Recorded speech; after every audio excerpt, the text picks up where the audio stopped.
Now, just before we go, because you see, I have read through your manifesto and your value proposition to Rivers people if APP is voted in the 2023 election. And I'm very, very interested in solid education, building 3 new cities, and job creation. Perhaps let's start with building 3 new cities. Okay. The 3 new cities is that one of the real focus, what we want to do is to ensure that there's development everywhere. Okay. So our concept is to decouple River State, to be able to push development down to the rural communities. So the 3 new cities then build that we'll have 1 new city in each senatorial district. Now those new cities, attached to the new cities, will be the industrial hub. So those new cities will really be acting as economic centers. Then we still retain Port Harcourt as the administrative center. So in other words, at the end of the day, you have 4 cities in all. But having each of the senatorial districts, but if you go around River State, you see that there are resources that tend to be peculiar to each of the senatorial districts. So what we want to do is to ensure that there is growth from the bottom. So the 3 new cities allow investors to come to an area and then be able to invest in that area. It provides facilities for them, and then you're able to have growth. Because what then happens at the moment, it appears that every time you need something, you have to travel all the way to Port Harcourt before you can have access to those things. So those 3 new cities begin to drive economic growth in those senatorial districts. But again, you see, my point is, how are you going to create it? Because I know you talked about collaboration, which is the point I'm coming about. So how does collaboration build these 3 new cities? Okay, good. So if you look at how cities are built, you then find out that what government does is to provide the institutional framework, okay, provide assurances and governance. Now, the private sector really are the people that invest heavily in the building of new cities. So, for example, I want to explain that. If you look at Port Harcourt and you remove all the assets that government owns in Port Harcourt, you then find out that it will be roughly maybe less than 20%, because you are talking about the roads, you are talking about the government buildings. But the rest of the Port Harcourt is what is controlled by private individuals.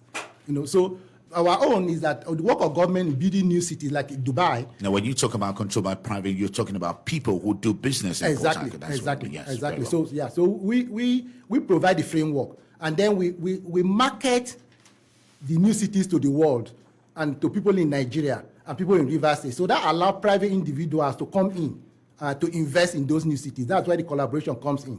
So government provides the framework and encourages the private sector and private individuals to come in to invest in those cities. You said something in some of your write-up in your manifesto. You said collaboration between governments, local governments, and the private sector is critical. And you said this is critical in achieving your desires. So talk to us about this collaboration. I mean, how does it work? I want you to paint a picture. How can this collaboration work? Okay, good. So let's use the 3 new cities as an example. Now, when you go to an area, senatorial district, now I want to just highlight, it's not government that will determine where each of those cities will be situated. Government will work with people from each of the senatorial districts to nominate where they want the city to be situated. Mm-hmm. But you now know that the land in those cities are owned by the communities that decide where the city will be located. Now, so you need to now collaborate and work with the chiefs and the owners of the land. So there is now collaboration with the chiefs. Then you also will work with the local government chairmen that work within that senatorial district. So you have to collaborate with them, work with them to be able to attract individuals and give assurances. So if government sets a standard of assurances, because you don't want to go in there and buy land and have problem of land. Because you buy about 2-3 times and things of that nature, So working with the chiefs and working with the local government chairmen provides you that collaboration. So on one side, government talks about policy and attracting investment. On the other side, you have the chiefs, you have the local government who are working to ensure that they operationalize the policies that government has put in place. Mm-hmm. Then you also have the social sector as an example, the NGOs and the foundations, who are working for ensuring that rights of people are protected, who are working to ensure that the social cohesion takes place. So there's that collaboration. What we are trying to do is not to now allow a situation where each sector is just working on their own. We want to be able to have the sector working together with the focus of developing River State.